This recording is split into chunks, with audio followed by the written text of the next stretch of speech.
தீயல் பண்ணுறதுக்கு, திருப்பு தீயல் பண்ணுறதுக்கு இறச்சி மீன் வந்து இதெல்லாம் சேர்த்துக்கிறேன். மஞ்சள் தூள்,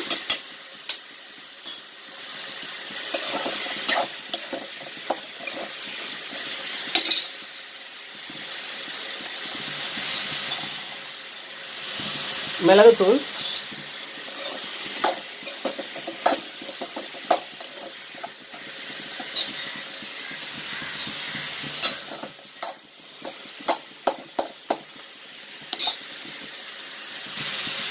குழந்தை பிறந்த பெண்களுக்கு இந்த மாதிரி வச்சு கொடுத்தோன்னா ரொம்ப ரொம்ப உடம்புக்கு நல்லது. இந்த மாதிரி தீயல் மாதிரி செஞ்சு கொடுத்தோன்னா புளி கம்மியாக போட்டு வச்சுக்கிட்டா ரொம்ப ரொம்ப நல்லது.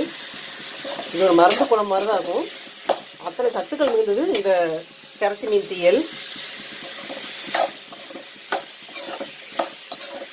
பாலூட்டும் தாய்மார்கள், குழந்தை பிறந்த பெண்களுக்கு கொடுக்கக்கூடிய அருமையான குழம்புனா இந்த திருக்கு மீன் குழம்பு. ஏன்னா இடுப்பெலும்பு வந்து வலுப்பரிச்சியும், குறுக்கெலும்பு